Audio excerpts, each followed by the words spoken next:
Salutations, all looking for a quick spook. I am Morrow, a storyteller, and for my first appearance here on Crowley's channel, I decided I'd be reading a quick story I happened to find on the internet. Today I'll be relaying a story by the name of The Escaped Man, made by someone who goes only by Lisa. Without further ado, let's begin. The rain was falling heavily. It was like driving through a thick curtain of water. The man eased off the accelerator a little. You had to be careful driving on wild nights like these. The last thing you'd want is to have an accident or breakdown. You just want to be at home on these stormy nights. The wiping of the windscreen wipers was hypnotic. He stared out into the glow of the headlights. The rain sounded like white noise interference as it battered the car.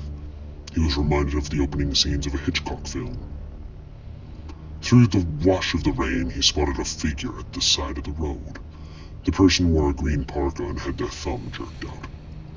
Why on earth would anybody be hitchhiking tonight?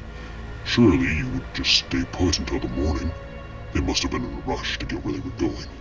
He signaled down and pulled over. The hitchhiker climbed in. He shut the door quickly, glad to be out of the rain. He pulled his hood back inside. He was somewhere in his mid-20s and had wild red hair and a thick beard. "Awful night, eh?" said the driver. The hitchhiker held his gaze for a long moment. Drops of rainwater trickled down his face. Yes it is." The driver pulled out and continued through the storm. The hitchhiker glanced over his shoulder into the blackness behind them. "You okay?"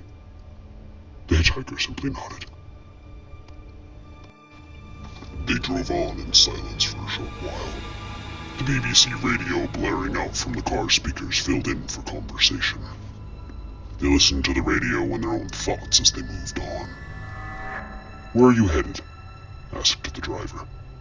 "North," the hitchhiker pointed. "Are you traveling to visit friends?" The driver couldn't tell if that was a yes or no. He adjusted his tie nervously. The hitchhiker stared at him in his suit and tie. The hitchhiker seemed scruffy in comparison in his parka and Pink Floyd t-shirt. "Do you work around here?" asked the hitchhiker. "Yes," said the driver. "I was stuck late at the office, you know how it is." "No, not really."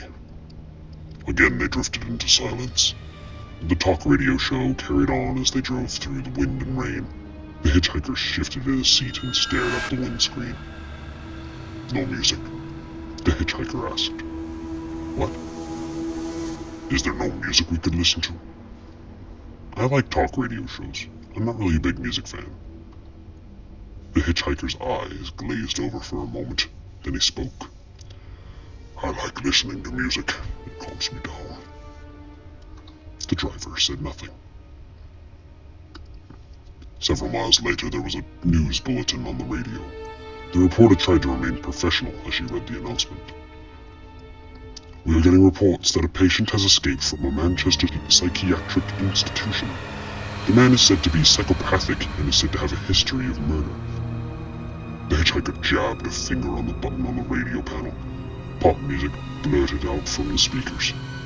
The driver stared at his passenger, his question unasked. "I hate the news," answered the hitchhiker. "It's so depressing. It always brings me down.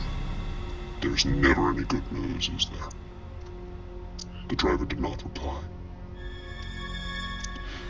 "Don't worry, I'm not the killer," said the hitchhiker, fidgeting with his coat. "No?" said the driver. No, of course you aren't." They drove on, listening to the crappy pop music and overexcited radio DJs, the rain pounding on the car. "What do you do for a living?" asked the driver. The hitchhiker was quiet for a moment, then grinned. "I'm a writer." "Really? How interesting. Have you had anything published?" "No, as of yet I'm an undiscovered artist." "I'm sure you'll make it someday. What are you working on at the moment?" "I'm writing a novel." "Yes?" "It's about a serial killer." The driver did not speak. He flicked the talk radio station back on. A man was rambling on with himself about unimportant things. "Where can I drop you?" asked the driver. The hitchhiker said nothing. When the driver glanced around, his passenger had his eyes closed. Maybe he was asleep, or just resting his eyes. Or perhaps he was feigning a slumber. They drove on through the storm, down snaking lanes. An hour later, the storm still growled and raged. The hitchhiker had awoken and was looking out the window. The driver steered the car in silence. Another news bulletin came over the radio.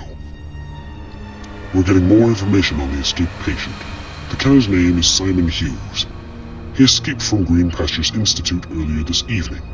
Simon supposedly made his escape by changing from his hospital-issued uniform and into a suit and tie, pretending to be one of the medical staff. He stole a car and drove off." The hitchhiker turned to the driver. "What did you say your name was again?" "My name is Simon."